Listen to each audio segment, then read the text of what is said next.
إن الحمد لله نحمده ونستعينه ونستغفره ونعوذ بالله من شرور أنفسنا ومن سيئات أعمالنا من يهده الله فلا مضل له ومن يضلل فلا هادي له وأشهد أن لا إله إلا الله وحده لا شريك له وأشهد أن محمدا عبده ورسوله يا أيها الذين آمنوا اتقوا الله حق تقاته ولا تموتن إلا وأنتم مسلمون يا أيها الناس اتقوا ربكم الذي خلقكم من نفس واحدة وخلق منها زوجها وبث منهما رجالا كثيرا ونساء واتقوا الله الذي تساءلون به والأرحام إن الله كان عليكم رقيبا يا أيها الذين آمنوا اتقوا الله وقولوا قولا سديدا يصلح لكم أعمالكم ويغفر لكم ذنوبكم ومن يطع الله ورسوله فقد فاز فوزا عظيما أما بعد فإن أصدق الحديث كتاب الله عز وجل وخير الهدي هدي محمد صلى الله عليه وآله وسلم وشر الأمور محدثاتها وكل محدثة بدعة وكل بدعة ضلالة وكل ضلالة في النار وبعد أيها الإخوة والأخوات donc mes honorables frères et sœurs assalamu alaikum wa rahmatullahi wa barakatuh. Donc nous allons aujourd'hui Inch'Allah aujourd'hui découvrir ensemble, je ne dirais pas le dernier cours, mais l'un des derniers cours que nous donnerons donc pour cette année Inch'Allah, car après donc comme je l'ai précisé la fois passée, je serai donc absent donc pendant près de 2 semaines. Le prochain cours Inch'Allah Azza wa Jal, ce sera le 4 juin. Le prochain cours ce sera le 4 juin, comme ça vous le savez, le 4 juin comme d'habitude à 19h30 Inch'Allah Ta'ala. Lors de notre cours précédent, nous avons parlé et découvert aussi le fait que le prophète sallallahu alayhi wa sallam avait comme mission de transmettre donc un savoir en plus de sa prophétie. Il avait un savoir à transmettre et on a vu que beaucoup de ses compagnons assistaient donc à ces assemblées, étaient présents dans ce qu'on appelle hilaq al-ilm, donc les assemblées du savoir et de la connaissance. Et nous avions cité l'exemple rapporté par Al-Bukhari concernant donc Omar ibn Khattab avec son voisin donc l'Ansari, le voisin Ansarit, lorsqu'ils habitaient Al-Awali, et à tour de rôle donc ils descendaient auprès de la mosquée prophétique Al-Masjid al-Nabawi pour apprendre donc l'enseignement, et ils étaient d'accord entre eux de telle sorte que lorsque l'un venait donc à la mosquée prophétique et ramenait le savoir le soir même, il le transmettait à son voisin, et le lendemain le voisin faisait la même chose, donc en transmettant donc le même savoir qu'il a acquis.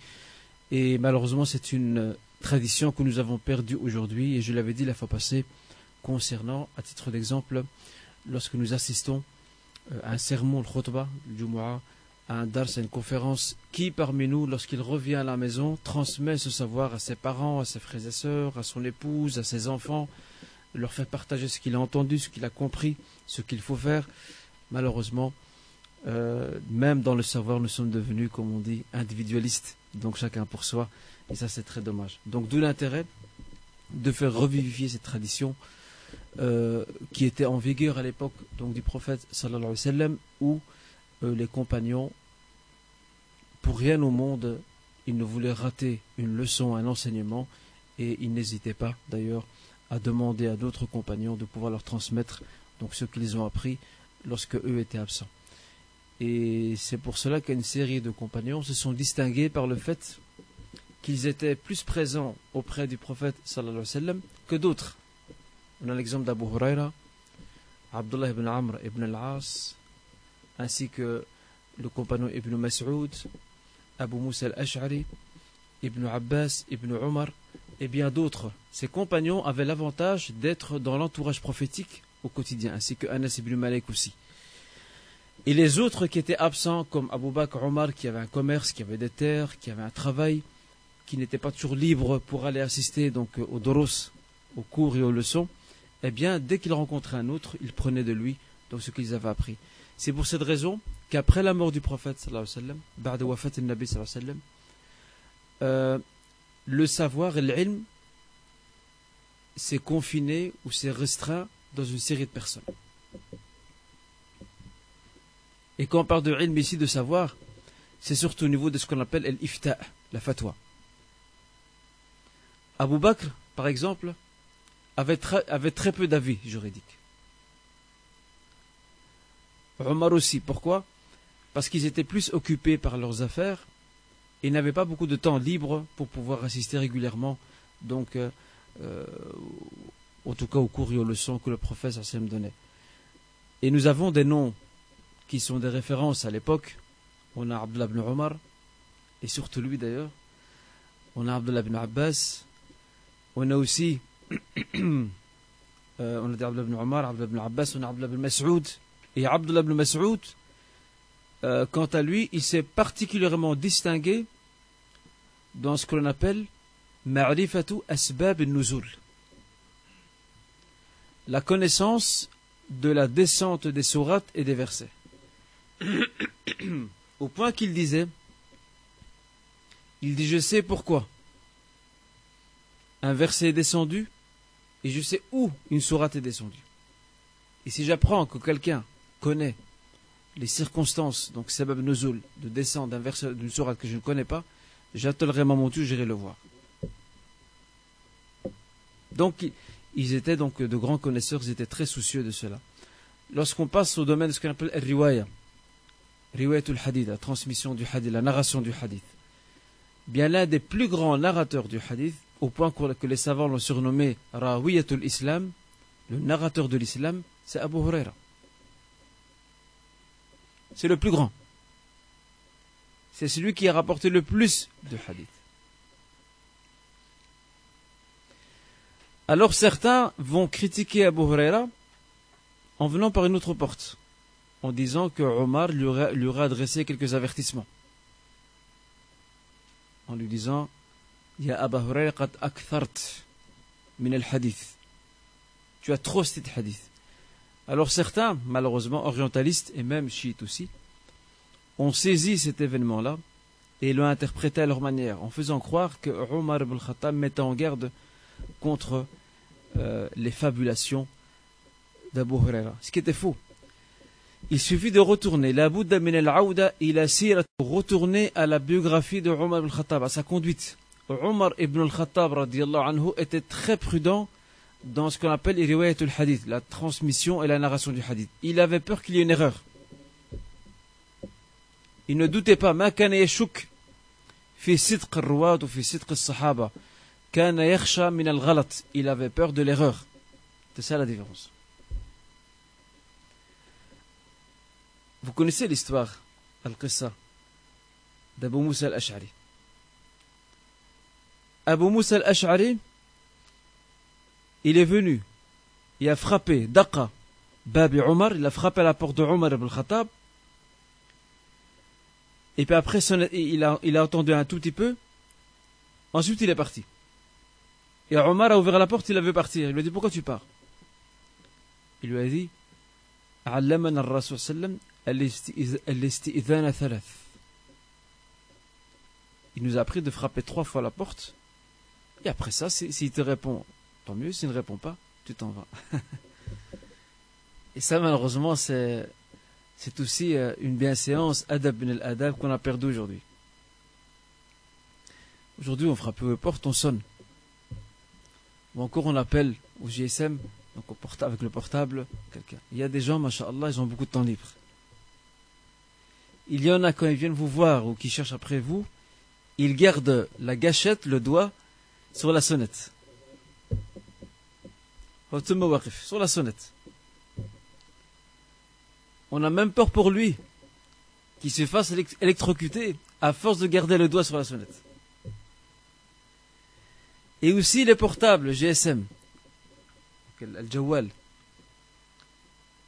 Au lieu de faire quelques appels et puis de couper, non, c'est parti. 10, 15, 20, 30 appels. Si le frère il a une messagerie, alhamdoulilah, ça va, ça le sauve.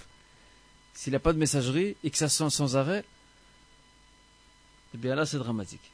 Eh bien ça c'est un adab, c'est une bienséance que nous avons perdue. J'en ai parlé d'ailleurs dans une conférence qui a été faite ici au Jardin des Jeunes, dans le cadre d'un cours sur le tafsir, donc l'interprétation du Coran.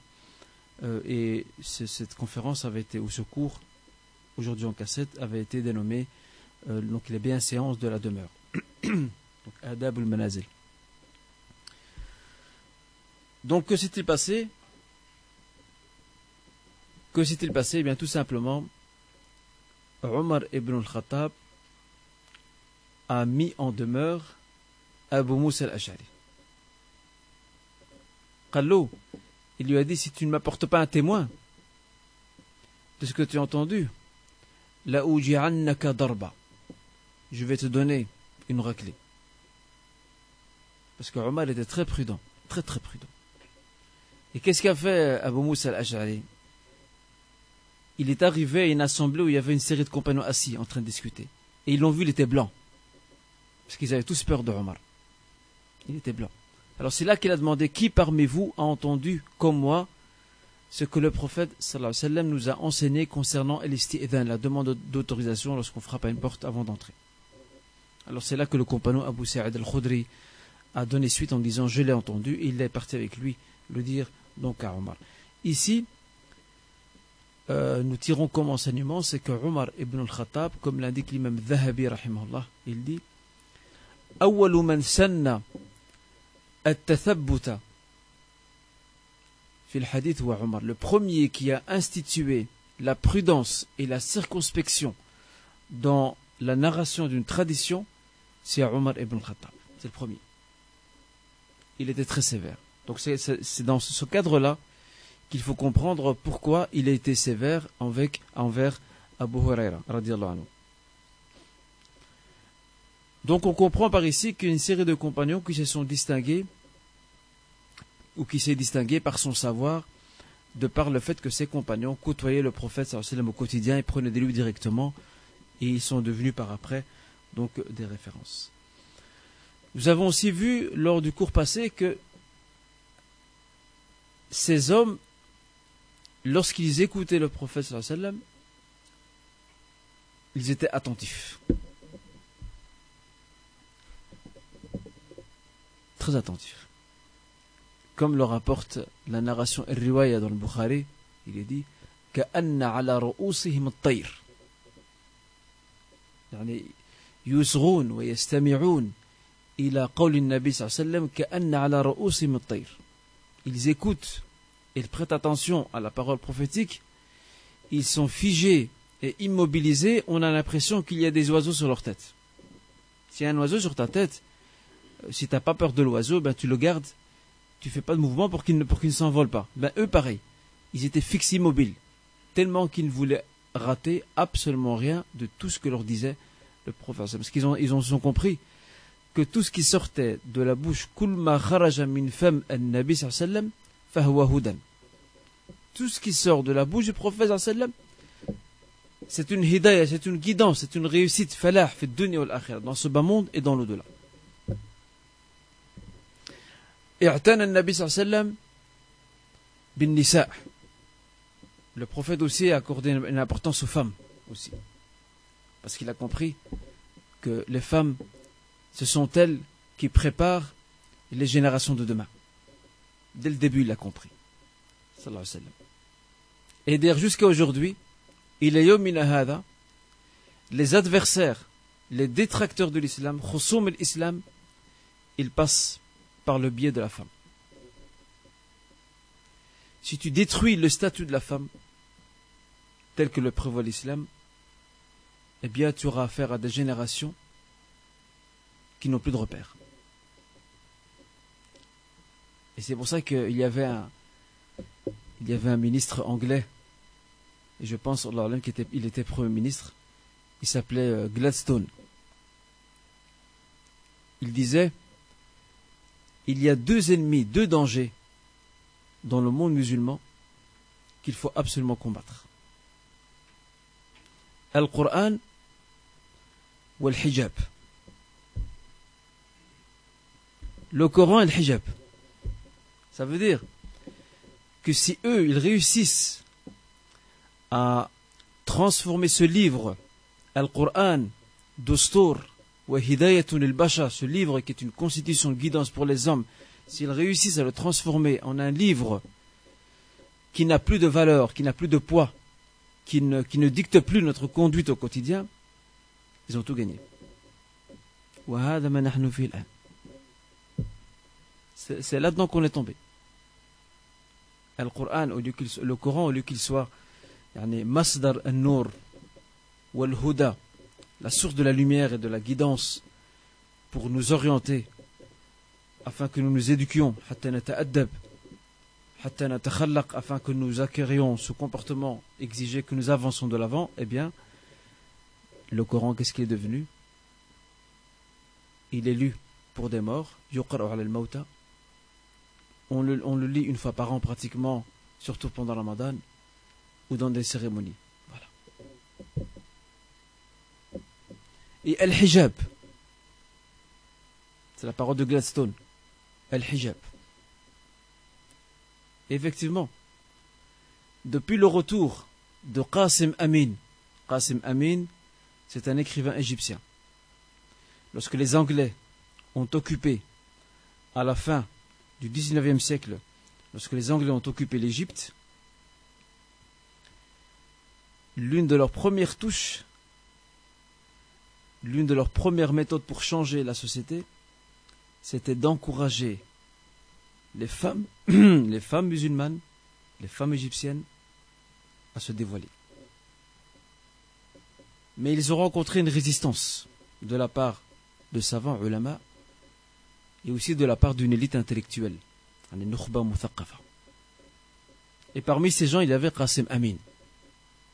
Qasim Amin, c'est un fervent défenseur du hijab. Il en a fait son cheval de Troie. Et lorsqu'il est parti en France, invité par les Français, introduit dans les salons parisiens, il a retourné sa veste. Il a passé quelques années en France, il a étudié en France, il a rencontré certains milieux français intellectuels hostiles à l'islam et au monde musulman. Et lorsqu'il est revenu en Égypte, il a écrit un livre où il appelle ouvertement les femmes égyptiennes musulmanes à retirer le hijab. Voilà. Et la scène la plus amusante, c'est la manifestation d'un groupe de femmes lors de la colonisation britannique dans la ville de Ismaïlia. C'est une ville en Égypte. Ces femmes ont fait une grosse manifestation, mais en fait, jusqu'à maintenant, on n'arrive pas à comprendre c'était quoi le but de la manifestation. Jusqu'à aujourd'hui. Pourquoi? Elles ont fait une grosse manifestation qui était soi-disant contre l'occupant anglais. Dans les rues, elles ont retiré le hijab, elles ont marché dessus.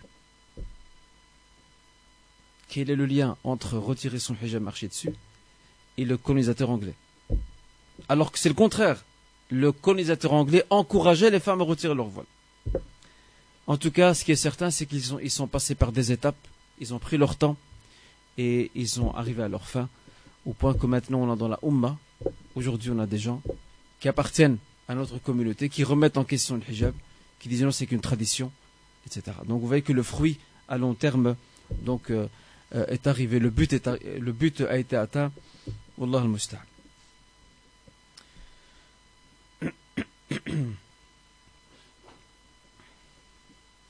Ce qui démontre aussi que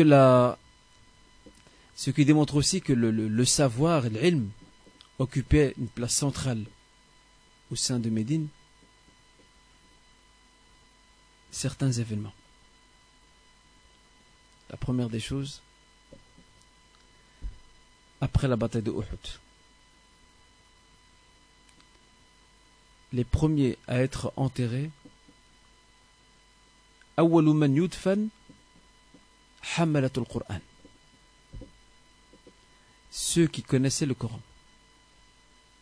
وكان يقول النبي صلى الله عليه وسلم أيهم أكثر أخذا للقرآن.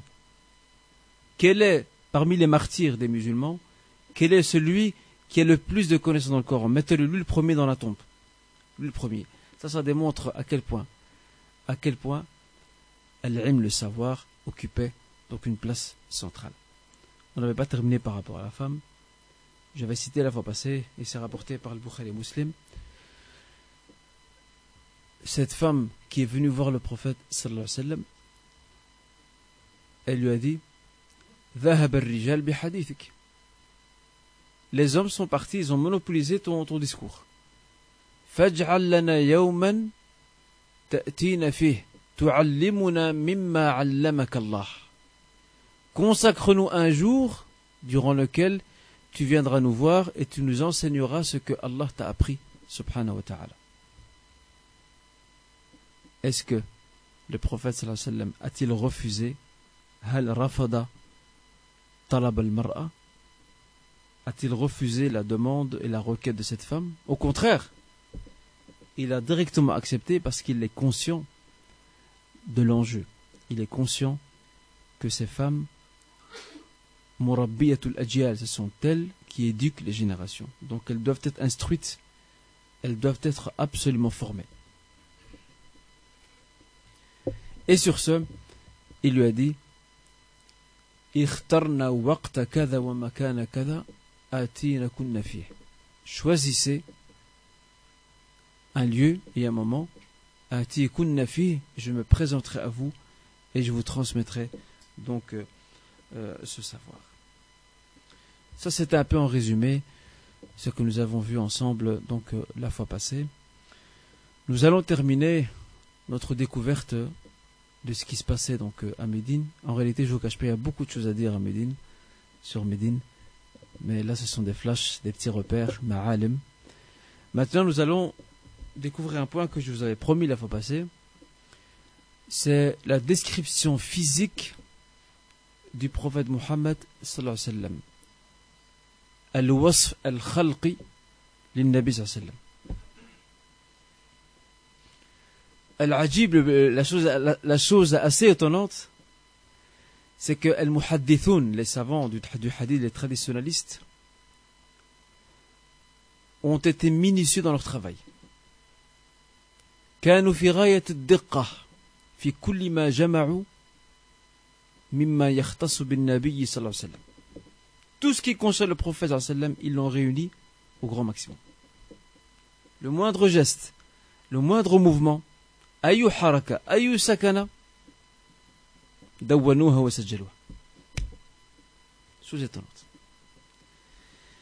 Et c'est pour cette raison que ce qu'on appelle Ahlul Hadith, donc les gens du hadith, ceux qui se préoccupent, man ikhtassa bil hadith, bi dirasat al hadith, bi ta'arruf al hadith ala nabi sallallahu alayhi wa sallam, hum aqrabun nas ila nabi sallallahu alayhi wa sallam. Ces gens-là qui se sont préoccupés du prophète sallallahu alayhi wa sallam, qui ont étudié sa biographie en détail, qui ont réuni tout ce qui le concerne, qui ont vérifié les sources, qui ont fait un travail immense de narration, ces gens-là sont les plus proches du prophète sallallahu alayhi wa sallam. Et ce sont ceux qui le connaissent le mieux. Au point que l'imam Shafi'i rahimahullah kana yaqul, il disait إذا رأيت أحدا من أهل الحديث فكأنما رأيت النبي صلى الله عليه وآله وسلم حيا. Lorsque je vois quelqu'un qui appartient aux Ahl Hadith, aux gens du Hadith, il dit j'ai l'impression de voir le prophète vivant devant moi. Pourquoi? Parce que ces gens-là connaissent très bien le prophète, ils vivent avec lui. Et le poète, le sha'ir, avait bien raison lorsqu'il disait un jour, عندما قال أهل الحديث هم أهل النبي وإن لم يصحبوا نفسه أنفاسه صاحبوا. أهل الحديث هم أهل النبي. Les gens du hadith sont les proches du prophète sallam. وإن لم يصحبوا نفسه, même s'ils n'ont pas fréquenté sa personne parce qu'il n'était pas à son époque, أنفاسه صاحبوا. Ils ont découvert, ils ont accompagné tous ses mouvements et tout son souffle. Voilà la grande différence. Et parmi les meilleurs, parmi ceux de ces traditionnalistes, al-muhaddithoun, qui nous ont rapporté d'une façon détaillée la description physique du prophète sallam, min ahsani man naqala ilayna al-wasf ou wasf al-nabi sallam al-khalqi bidiqqa, c'est l'imam al-Tirmidhi alayhi rahmatullah. Et l'imam al-Tirmidhi, Abu Isa al-Tirmidhi, c'est l'un des élèves de l'imam al-Bukhari. Il sort de la bonne école. L'imam al-Tirmidhi min talamidat l'imam al-Bukhari. Il a écrit un livre qu'il a consacré au prophète sallallahu alayhi wa sallam, dans lequel il a décrit deux choses. يعني ألف كتابا يصف فيه النبي صلى الله عليه وسلم من ناحيتين. la première chose, ou le premier volet de son livre, c'est la description physique. Et le deuxième volet de son livre, c'est la description morale. وصف النبي صلى الله عليه وسلم الإمام الترمذي وصف النبي صلى الله عليه وسلم من زاويتين ومن ناحيتين من ناحية خلقية ومن ناحية خلقية. Et subhanallah, quand vous lisez et vous méditez sur la description physique du prophète sallallahu alayhi wa sallam, eh bien c'est comme si vous vous l'imaginez devant vous. Il n'y a pas un détail qui a échappé à ses compagnons qui l'ont décrit. Et je vous les ai réunis d'ailleurs ces détails.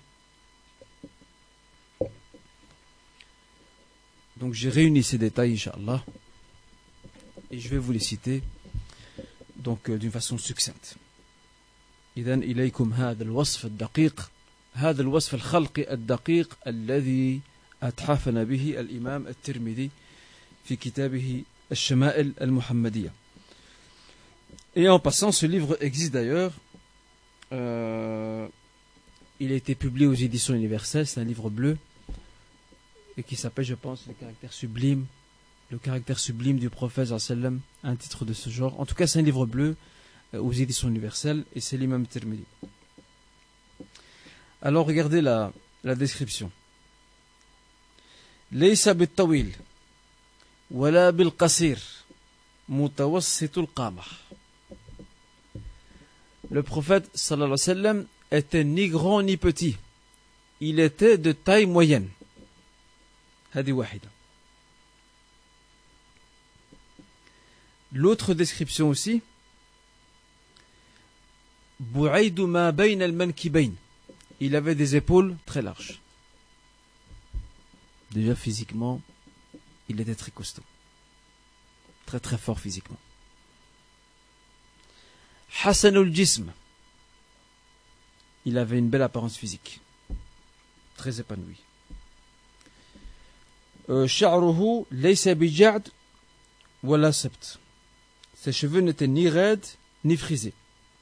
Et au contraire, ce qui est étonnant, c'est que ses cheveux, s'il y avait du vent, ils se démêlaient et se dispersaient. Essayez de vous imaginer un peu.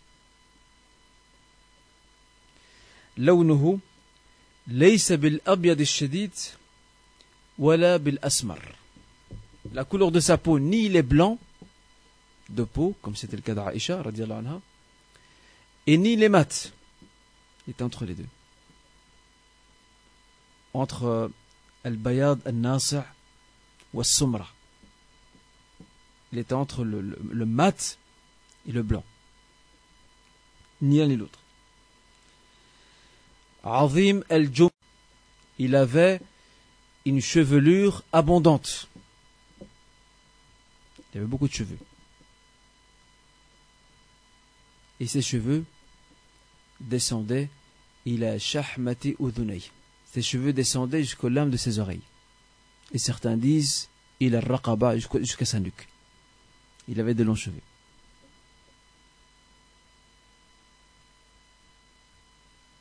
Et aussi, c'est pas fini. On est toujours dans la description.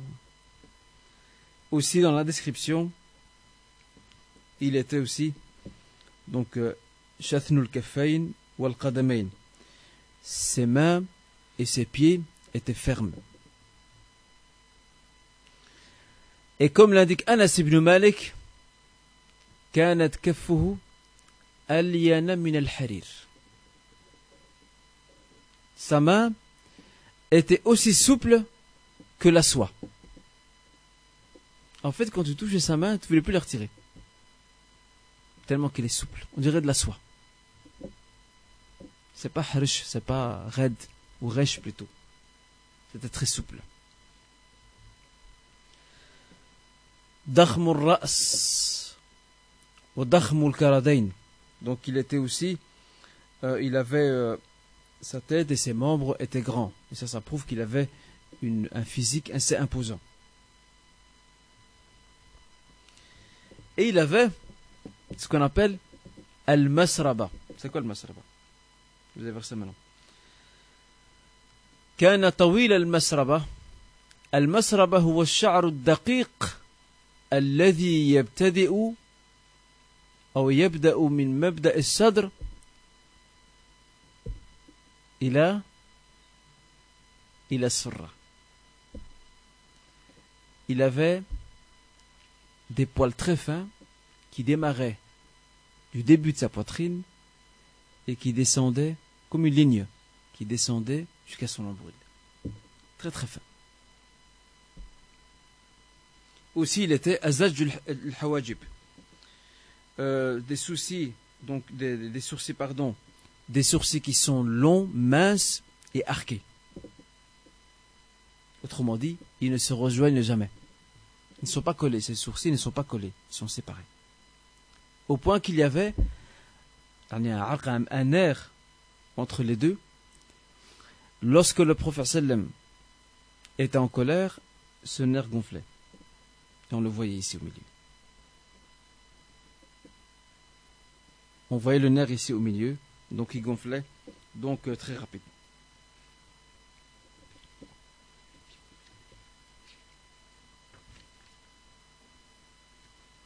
Donc c'est ça qu'ils disent بينهما عرق يضره الغضب. Donc entre les deux, il y avait donc un nerf qui gonflait. À partir du moment où il était en colère, eh bien celui-ci se distinguait par le fait qu'il était gonflé.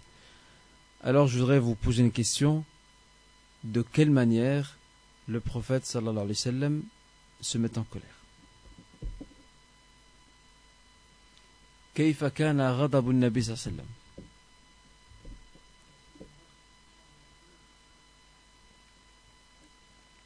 Quelle couleur il prenait? Très bien, change de couleur, je retiens ce que tu as dit. Aïssa? Il rougissait comme quoi?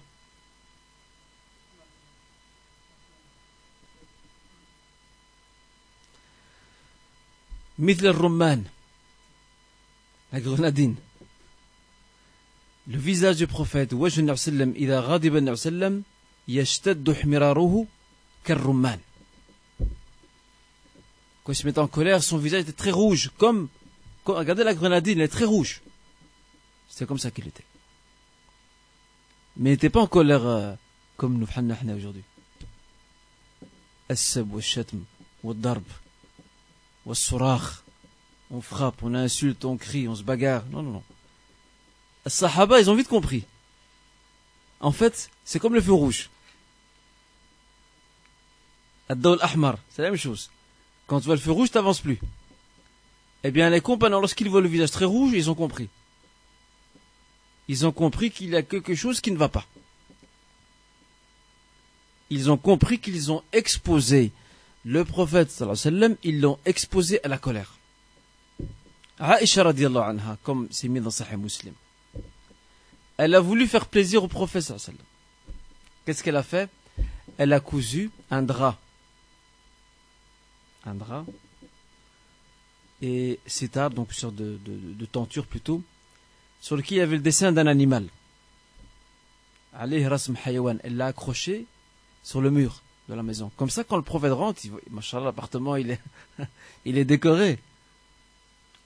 Quand le prophète sallallahu alayhi wa sallam est entré, il a vu, il est devenu rouge. Il n'a pas apprécié. Alors Aïcha, elle n'a pas commencé à discuter pourquoi, comment, c'est illogique, c'est logique. Non. Elle a directement compris. Elle a retiré.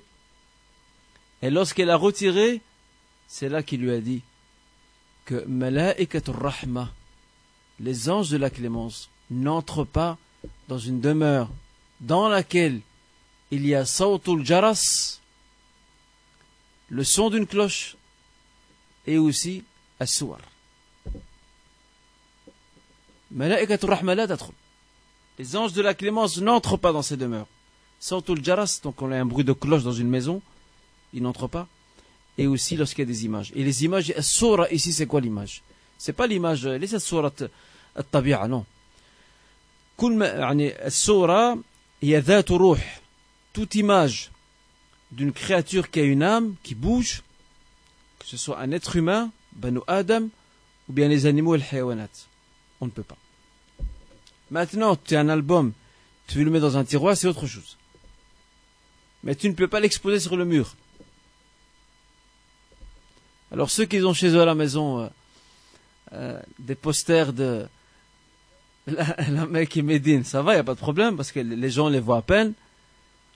Mais celui qui a ses posters à lui, masha'Allah, ses photos à lui, on dirait Raïs Daoula, le président de l'État, bien accroché, bien distingué, on va lui conseiller de les retirer et de les mettre de côté, car لأننا نحن أحوج ما نكون إلى رحمة الله.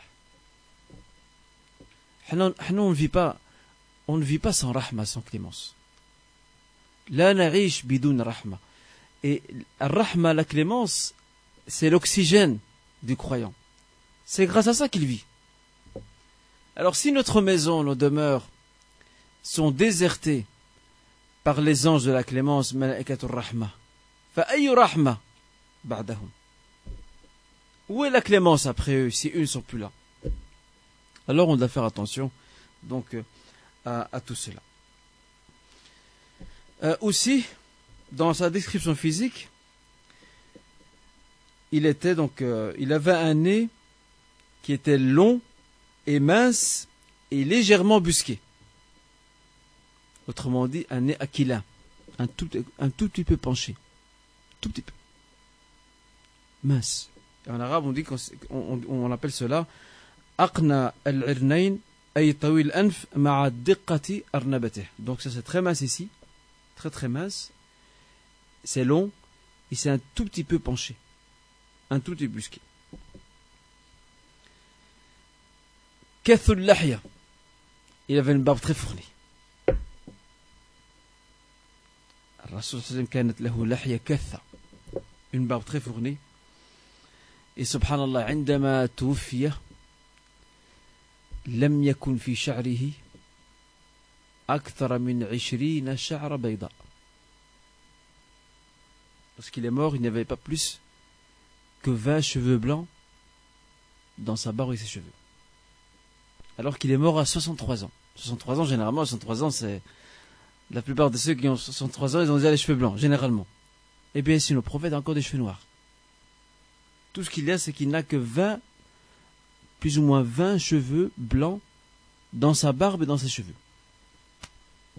20 poils blancs, si vous voulez.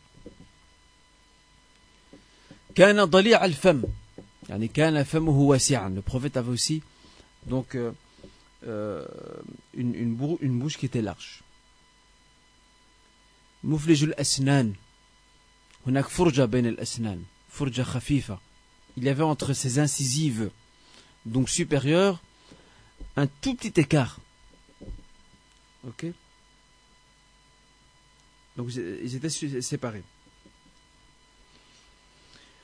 وكان معتدل الخلق. Son apparence physique était modérée. Il n'y avait pas de... ce n'était pas disproportionné. Il était modéré dans son caractère physique. En fait, il était vraiment épanoui. كان حسن الخلق. Il était parfait. Salatu Rabbi wa salamuhu alayhi. Il était parfait dans sa forme physique. Walhamdulillah. Regardez la suite. C'est plus intéressant ça. نسأل الله عز وجل نسأله سبحانه وتعالى من نوره. وجهه يتلألأ. Le visage du prophète sallallahu alayhi wa sallam était toujours illuminé. Il y avait des rayons qui se dégageaient de son visage. Tu le vois arriver, tu vois de la lumière.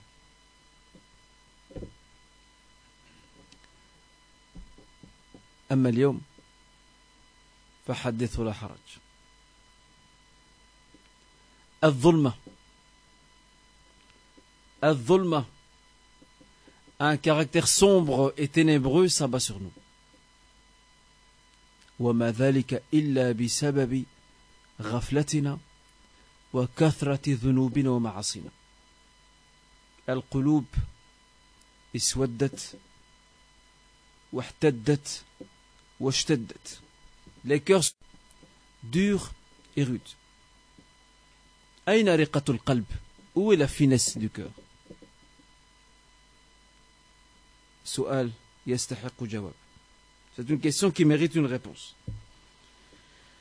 Ça, c'était donc, en gros, ça, c'était la description physique donc, du prophète sallallahu alayhi wa sallam. Donc, essayez de vous imaginer un peu donc, comment il était. Et c'est certain que le prophète sallallahu alayhi wa sallam قد جمع جمال الخلق إلى جمال الخلق. Il a réuni la perfection physique côte à côte avec la perfection morale. Les deux ensemble, il les a réunis. هذا فضل من الله يؤتيه من يشاء. Ça, c'est une grâce divine. Allah Azza wa Jalla la donne à qui il veut. Et ça, c'est important, ça. Donc, vous voyez maintenant cette description. Cette description, elle est très importante. Pourquoi? Parce qu'elle nous permet de savoir d'abord qui est le prophète sallallahu alayhi wa sallam. Et deuxièmement, cela permet de nourrir, de cultiver cet amour du prophète sallallahu alayhi wa sallam. هذا الوصف الخلقي يعيننا وهو أدعى إلى تغذية قلوبنا بمحبته صلوات ربي وسلامه عليه وإلى التعرف عليه. Et troisièmement, si l'un d'entre nous voit le prophète sallallahu alayhi wa sallam dans son rêve, il a un aperçu de sa description physique. من رأى النبي صلى الله عليه وسلم في المنام من رآه في المنام سيستطيع بإذن الله أن يميز بين ما هو صادق وبين ما هو كاذب لأن النبي صلى الله عليه وسلم يقول من رآني في المنام فإنما رآني فإن الشيطان لا يتمثل بي. Le prophète sallallahu alayhi wa sallam dit celui qui m'a vu dans son rêve il m'aura vu véritablement car Satan ne prend jamais mon apparence. Mais Satan, le shaitan, il est capable d'induire en erreur le serviteur. Le shaitan بإمكانه أن يغوي عبده وأن يضله. En te faisant croire dans ton rêve que ce que tu es en train de voir c'est lui. Surtout lorsque tu ne connais pas sa description physique. لا سيما إذا كنت لا تعرف وصفه الخلقي بدقة. لكن معرفة وصفه الخلقي لا يكفي إن لم نكن صادقين في اتباعه. C'est pas suffisant de connaître sa description physique. Ce n'est pas suffisant de connaître sa description physique si en plus de cela nous ne le suivons pas fidèlement. من اتبع النبي صلى الله عليه وسلم بصدق واقتفى أثره وعرف صفاته الخلقية فإذا رآه في منامه فإنه رآه.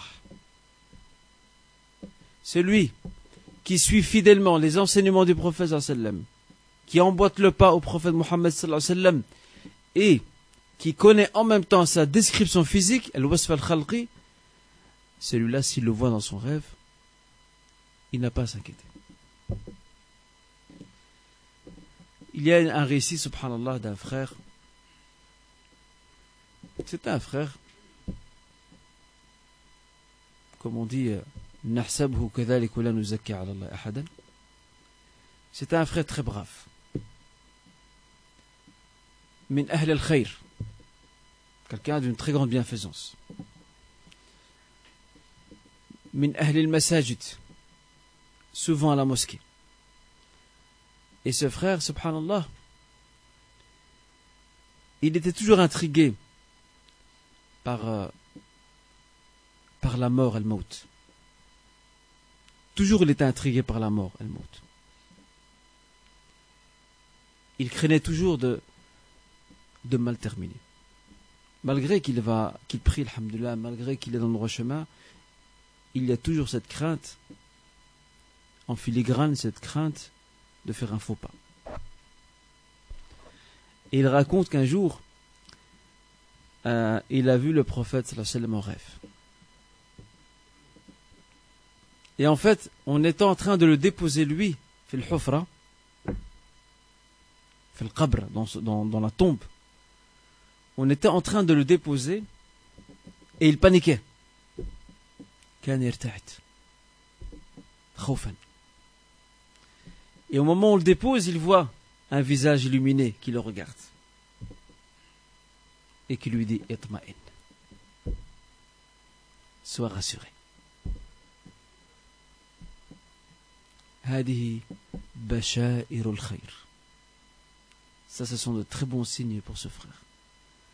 Quelque part, bon, ça ne garantit rien à 100%, mais ça garantit une chose, c'est qu'il est sur la bonne voie et qu'il doit continuer. C'est comme ça qu'il faut interpréter ce rêve. Donc, tout ce qu'on peut souhaiter, Inch'Allah, c'est Sohbatul Nabi sallallahu alayhi wa sallam, wa rifqatul anbiya, wa salihin, wa saddiqin, Inch'Allah. Il faut souhaiter ça, souhaiter être dans la compagnie, en compagnie du prophète sallallahu alayhi wa sallam, en compagnie des prophètes et de ces gens pieux et vertueux. Et ça, c'est la meilleure des compagnies. Comme l'indique Allah Azza wa Jal, هكذا يصفها الحق تبارك وتعالى يصف هذه الرفقة يقول وحسن أولئك رفيقا. Et ô combien est agréable cette compagnie. Donc, on doit travailler dans ce sens, Inch'Allah, حتى نصل إن شاء الله إلى بر الأمان.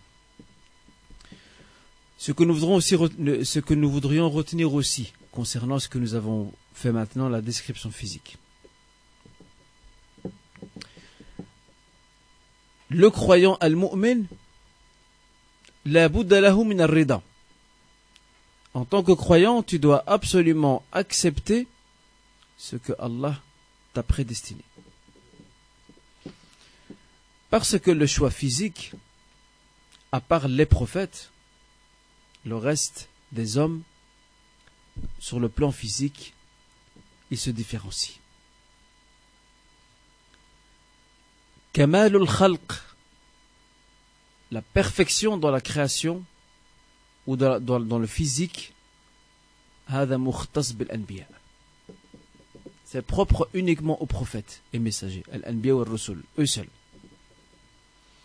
On a Yusuf alayhi salam. Yusuf alayhi salam kana ayatan fil jamal. Yusuf alayhi salam, c'était un signe de beauté et d'élégance. Au point que les femmes qui ont commencé à répandre des ragots concernant Imra'atul Aziz, la femme du roi Al-Aziz, lorsqu'elle les a fait rentrer, qu'elle a dit à Youssef, entre, qu'est-ce qu'elles ont fait? Elles étaient en train de découper, ils ont commencé à découper leurs doigts, tellement qu'ils étaient éblouis. U'jibna bi jamal Yusuf alayhi salam. Hada khas bil anbiya wal mursalin. Vous savez pourquoi? حتى لا يتعرض الأنبياء والمرسلون بسوء لا يتعرضوا لأي سوء من قبل أقوامهم, afin qu'ils ne soient exposés à aucune critique sur le plan physique. لأن الله عز وجل يعلم أن هناك أقواما سيردون دعوة الأنبياء. Allah عز وجل sait très bien qu'il y a des peuples qui vont rejeter, repousser le message des prophètes et messagers. Ils vont essayer de trouver des excuses. سيبحثون عن أعذار وتعليلات. لكن لقد أوصد الله عز وجل الأبواب في وجه خصوم الأنبياء فلم يمكنهم من الطعن في ذواتهم. Allah a fermé les portes.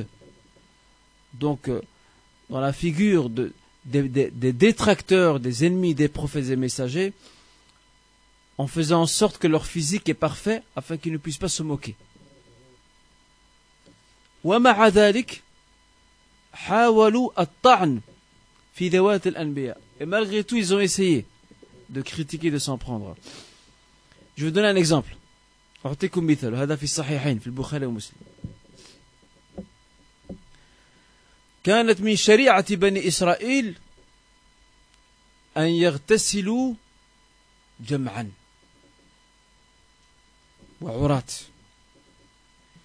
Dans la loi, dans les commandements, dans les enseignements des enfants d'Israël, c'était permis dans leur législation, dans leur sharia, il leur était permis de se laver ensemble, les hommes ensemble et nus ensemble. C'était permis. هذا كان مباح عندهم. إلا موسى عليه السلام مع الإذن الذي أذنت به شريعتهم، ومع ذلك فإن موسى عليه السلام الذي عرف بشدة الحياء كان يغتسل لوحده. Moussa alayhi salam, malgré la permission divine pour les enfants d'Israël de prendre le bain ensemble, nus ensemble, malgré tout, malgré cette autorisation divine, Moussa alayhi salam, qui était quelqu'un de très pudique, il se lavait tout seul. حتى إن بعض بني إسرائيل قد طعن فيه وقالوا ما له يغتسل فرادى إذن به عيب وآفة. شوف الخبث. Regardez, c'est grave. Lorsque certains enfants d'Israël ont vu, certains gens de son peuple ont vu qu'il se lavait tout seul, ils ont dit pourquoi il se lave tout seul? S'il se lave tout seul, c'est que certainement il a un défaut physique. شوف الطعن في مقام الأنبياء والمرسلين. Alors, nous restons convaincus, alhamdulillah, qu'Allah Azza wa Jal a fait en sorte que Kamal al-Khalq ma'a Kamal al-Khuluq min khasa'is al-Anbiya wal-Mursalin. La perfection physique et la perfection morale sont deux aspects qui sont spécifiques aux prophètes et messagers. Les autres hommes, Allah donne à qui il veut et il prive qui il veut. C'est comme ça. Et ça, c'est une grande leçon pour nous aussi, surtout sur le plan moral. Parce que nous avons une tradition prophétique, un hadith nabawi, rapporté par Muslim, dans lequel le prophète sallallahu alayhi wa sallam dit Inna Allah la yanzuru ila suwarikum wala ila ajsamikum walakin yanzur ila qulubikum wa a'malikum. Allah Azza wa Jalla ne regarde pas vos visages et vos apparences physiques, mais il regarde plutôt ce qu'il y a dans vos cœurs. Et qu'en est-il de vos actions? Voilà ce qu'Allah regarde, subhanahu wa ta'ala. Voilà ce que Allah Azza wa Jalla regarde. À côté de ça, et ça on en a déjà parlé dans les cours précédents, il est permis aux croyants de jouir de tout ce qui est beau, tout ce qui est élégant, mais dans certaines limites. Hada, ce compagnon qui a dit au prophète, qui a entendu le prophète parler de kibr, d'orgueil. Alors il a dit, comme quoi il aimait porter des sandales qui sont des belles sandales, toutes nouvelles. Alors le prophète de répondre, sallallahu alayhi wa sallam, Inna Allah jamil yuhibbul jamal. إن الله جميل يحب الجمال لكن الكبر بطر الحق أي دفع الحق وغمط الناس يعني احتقار الناس. L'orgueil, ce n'est pas que tu portes de beaux vêtements. L'orgueil, c'est le fait de repousser une vérité évidente et de mépriser ses porteurs. De les mépriser, c'est ça l'orgueil. Et il y a un autre élément aussi que nous voudrons rajouter par rapport à ce point, par rapport aux leçons que nous pouvons tirer de la description physique, c'est que subhanallah, le prophète sallallahu alayhi wa sallam exerçait sur les gens qui le connaissaient, et même ceux qui ne le connaissaient pas, il exerçait sur eux ce que l'on appelle un ascendant. Il était comme un aimant. Il attirait les gens autour de lui. Ils étaient unis autour de sa personne. قد كتب الله له القبول القبول في قلوب العباد. Toute personne qui le rencontre et qui le découvre ne peut que l'aimer ou l'admirer. Au point qu'un bédouin arabe est venu à Médine. Il cherchait après le prophète sallallahu alayhi wa sallam et il a trouvé une assemblée et il ne l'a pas reconnu. parce que le prophète sallam faisait partie des humbles. Kana min busata an-nas wa yuhibbu al-busata, il aimait les gens humbles et simples. Il était impossible à distinguer dans l'assemblée. Et un autre nous fait un zoom. Il nous dit celui, c'est l'effet de caméra, il dit celui qui se rapproche de lui, il l'aime, ahabbah. Et celui qui le voit de loin, ahabah. Il a une révérence, un certain respect pour sa personne. Autrement dit, le prophète sallam avait, en plus de tout ce qu'on a dit, il avait une forte personnalité. En résumé, pour reprendre l'expression de ce sociologue allemand, Max Weber, il avait un charisme. C'était un personnage charismatique. Autrement dit, c'est quelqu'un qui exerçait une influence sur tous ceux et celles qui étaient autour de lui. Une influence de l'ordre de la personnalité, de l'ordre moral. Alors, prenons exemple sur le prophète Mohammed sallallahu alayhi wa sallam, dans ses habitudes, dans sa conduite, dans son comportement, dans ses relations. C'est là-dedans que se trouve la réussite et le bonheur, incha'Allah ta'ala. Et pour terminer, incha'Allah, le dernier point que je voudrais aborder avec vous maintenant pour ce dernier cours, et nous nous reverrons, comme je l'ai indiqué. Quelle date? Le 4. Inch'Allah, c'est bien. C'est bien. Vous avez retenu la date. Hein? Le dernier point avec lequel on va conclure ce cours, incha'Allah, c'est que la plus grande leçon que nous pouvons tirer de toute cette période médinoise que nous avons découvert ensemble, ou plutôt les plus grandes leçons, pardon, la première chose, c'est que le prophète sallallahu alayhi wa sallam était un modèle parfait. Kana qudwa. Kana nabi sallallahu alayhi wa sallam qudwatan mutlaqa. C'était un modèle parfait, valable pour toutes les sphères de la société. Pour le père, pour l'époux, pour le professeur, pour l'imam de la mosquée, pour le chef d'État, pour le chef de guerre, pour le simple citoyen, pour tout le monde. La deuxième leçon que nous tirons de toute cette période médinoise, c'est que le prophète sallallahu alayhi wa sallam nous enseigne ce qu'on appelle qimatul amal, la valeur de l'action. لأن أمتنا أمة العمل وليست أمة الكسل. Cette umma, c'est la umma de l'action, du travail, de la rigueur, du sérieux. Et ce n'est pas la umma de la fainéantise, de la paresse, de l'oisiveté. Et on a vu cela dans la période médinoise. Regardez tout ce qu'il a organisé, tout ce qu'il a mis sur pied. Un tribunal, il a construit la mosquée, il a mis un pacte, une constitution qui gère et régit les affaires de la cité, etc. etc. Al-amal. Et Allah Azza wa Jalla nous le rappelle dans le Coran, dans le verset 105 de la sourate Le Repentir, sourate Tawbah. Wa qul i'malu fasayara Allahu 'amalakum wa rasuluhu wal mu'minun. Dis-leur à Muhammad, agissez, car Allah Azza wa Jalla va voir ce que vous faites, ainsi que son messager, ainsi que les croyants. Allah Azza wa Jalla va voir ce que vous faites, autrement dit, il va voir vos intentions. Fasayara Allahu 'amalakum سيرى ما في بواطنكم من صدق ونية وإخلاص.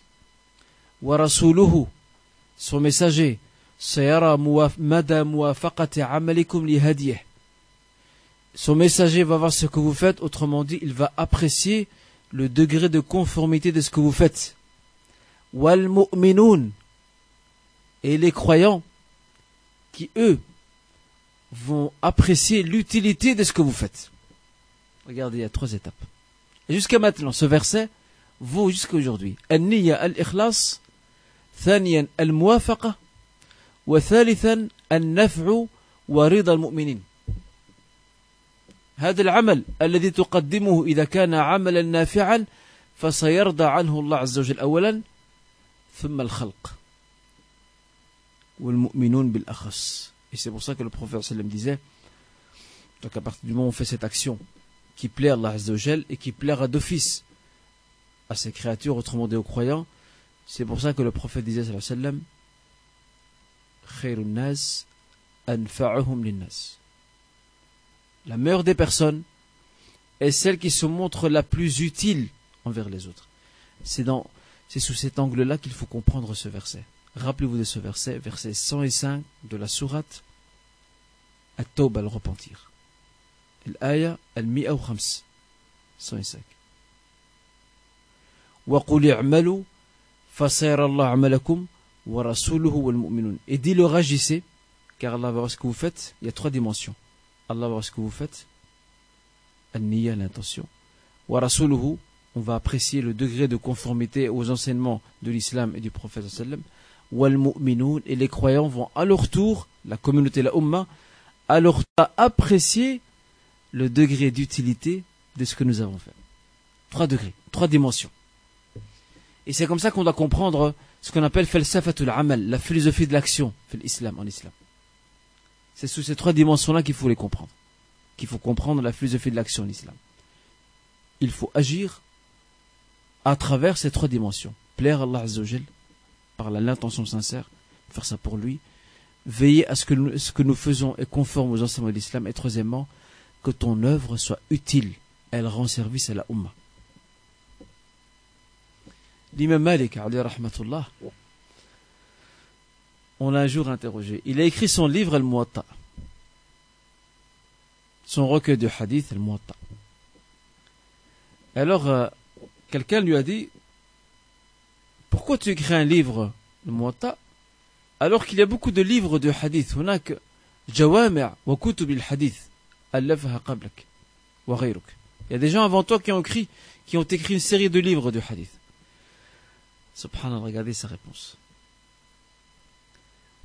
Et lorsqu'il a dit sa réponse, il ne parlait pas que de son livre. عندما قال مقولته الشهيرة ما كان يتحدث عن كتابه.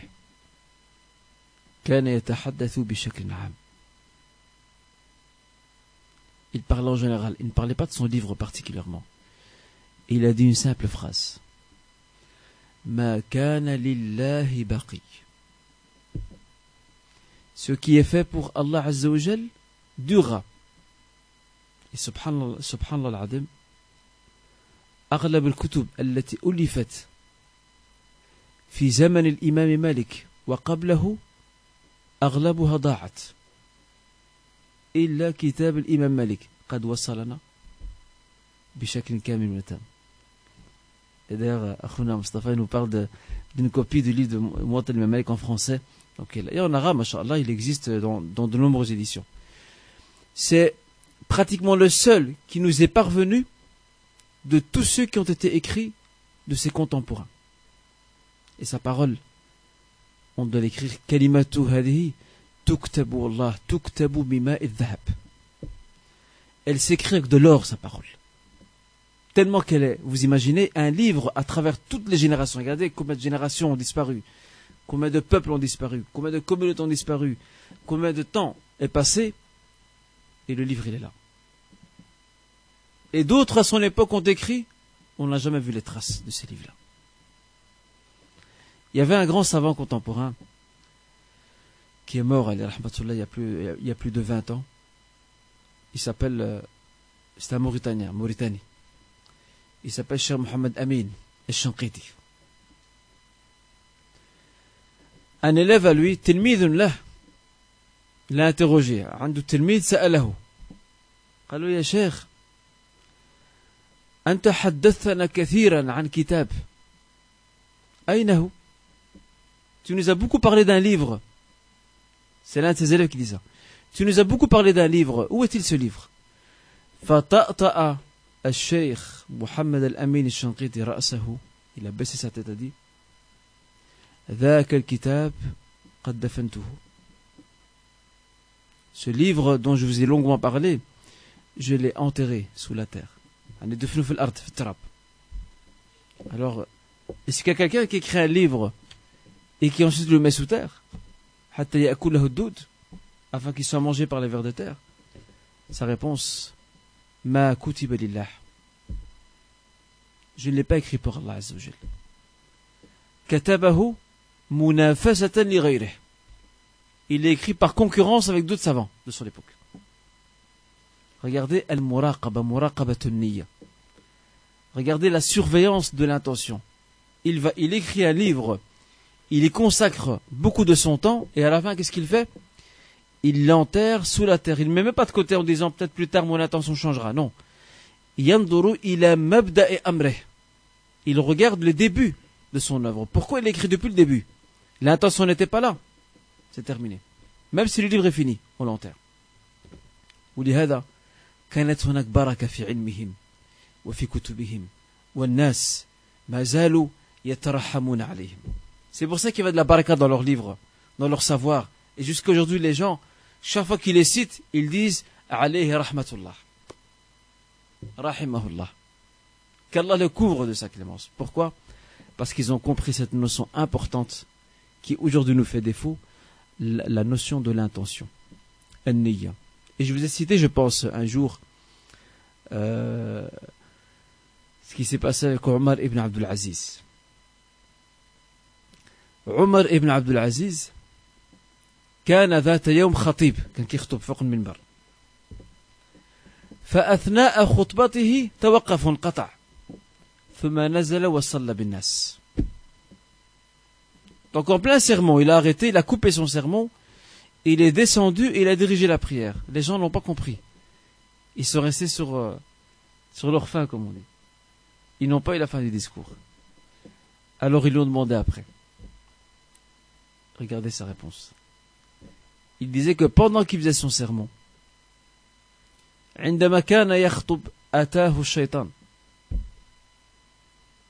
فقال ما أعجب كلامك ما أعظمه. Shaitan s'est mis à le gonfler en disant regarde, tu as une belle parole, tu es éloquent, tu es brillant, c'est fantastique ce que tu dis. Alors qu'est-ce qu'il a voulu pour ne pas briser sa sincérité? وحتى يرغم نفسه, afin qu'il écrase son ego et qu'il l'empêche de se gonfler, il a coupé court à son discours.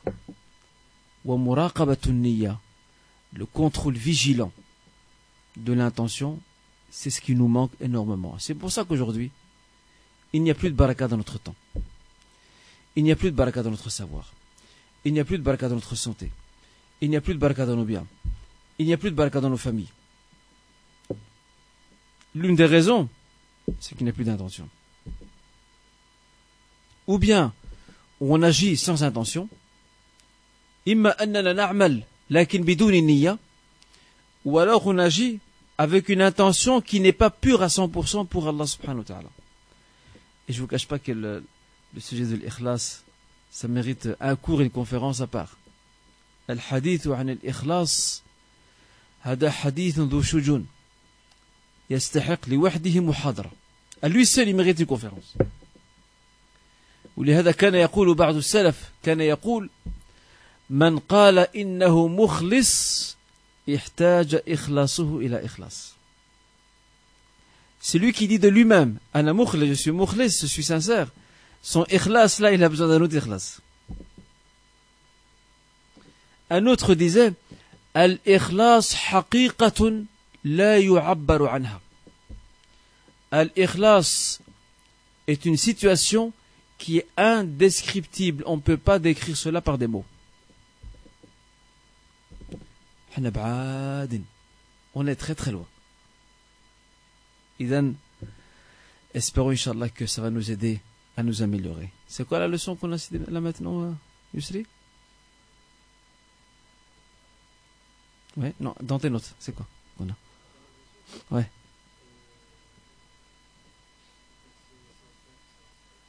Donc on a parlé surtout de qimatul amal, la valeur de l'action. Ok, ça c'est un des enseignements. Aussi un autre enseignement que nous pouvons tirer de cette découverte de la période médinoise, nous avons découvert le côté humain, al-janib al-insani fi shakhsiyat an-nabi sallallahu alayhi wa sallam, le côté humain dans la personnalité du prophète sallallahu alayhi wa sallam. لأننا نحن نعرف النبي صلى الله عليه وسلم عن طريق أمره ونهيه هو الآمر والنهي لكننا لا نعرف شخصه من ناحية إنسانيته. On connaît le prophète sallallahu alayhi wa sallam à travers le fait qu'il ordonne et il interdit. Ça faites, ça ne faites pas. Ça c'est bien, ça ce n'est pas bien. Mais on ne connaît pas assez le côté humain de sa personne.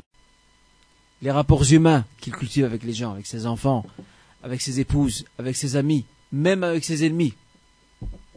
Ça malheureusement on l'a souvent occulté. Et on a besoin aujourd'hui, dans notre éducation, نحن بحاجة في تربيتنا إلى استعادة ذاك الجانب الإنساني الذي غاب في تصرفاتنا وسلوكياتنا. On a besoin de retrouver cet aspect humain dans notre éducation spirituelle et musulmane, dans nos rapports, afin de retrouver cette dimension qui était présente dans la personne du prophète sallallahu alayhi wa sallam. C'est ce qu'on a besoin. Et c'est ici que s'arrête Inch'Allah ce cours. Et ça, ce sont les principales leçons. Et je rappelle aussi, en passant, comme l'a très bien souligné notre frère Marwan, le 4 juin, Inch'Allah, ce sera notre frère Mustafa qui va nous faire un petit exposé, donc avant de commencer le cours, Inch'Allah, un petit exposé sur Abdurrahman bin Aouf, n'est-ce pas Mustafa? Qui d'autre après? Après, ce sera Nordin, mais il faudra le rappeler à Nordin parce que là, il a disparu. Il a disparu de notre espace, de notre paysage. Et lui, il fera qui? Nordin, lui, fera Abu Moussa al-Ash'ari. Et après, il y a Abdul Karim qui est en voyage actuellement et qui lui fera la biographie de Handala. Voilà, et je rappelle en passant, bien que ça m'étonne de ne pas avoir d'affiche, il y a normalement conférence al-Bukhari, à l'association al-Bukhari samedi. Donc, comment? Non. Al-Bukhari, oui. Al-Bukhari, il y a la conférence samedi prochain, donc après l'Asr, et que je donnerai moi-même, Inch'Allah, qui sera consacrée à des leçons tirées de la vie et de la biographie de l'imam Ibn al-Qayyim Ali rahmatullah, qui est l'élève de Ibn Taymiyyah rahmatullah al-Jami'. Ce samedi, ouais. Non, je ne serai pas le Khalil, moi.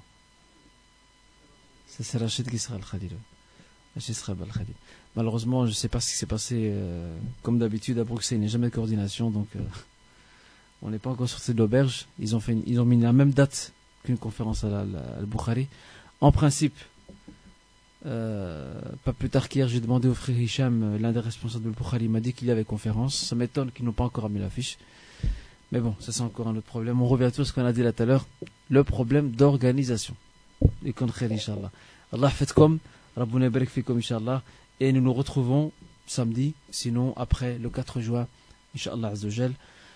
سبحانك اللهم وبحمدك أشهد أن لا إله إلا أنت أستغفرك وأتوب إليك اللهم إنا نسألك بأسمائك الحسنى وصفاتك العلى أن تجعل اجتماعنا هذا اجتماع مرحوما وتفرقنا هذا تفرقا معصوما اللهم إنا نسألك الهدى والتقى من العمل ما ترضى يا أرحم الراحمين يا رب العالمين اللهم بارك لنا فيما علمتنا اللهم بارك لنا فيما علمتنا اللهم بارك لنا فيما علمتنا يا أرحم الراحمين يا رب العالمين سبحانك اللهم وبحمدك أشهد أن لا إله إلا أنت أستغفرك وأتوب إليك وصلوا وسلموا على نبينا محمد وعلى آله وصحبه أجمعين وآخر دعوانا أن الحمد لله رب العالمين وبارك الله فينا وفيكم والسلام عليكم ورحمة الله وبركاته.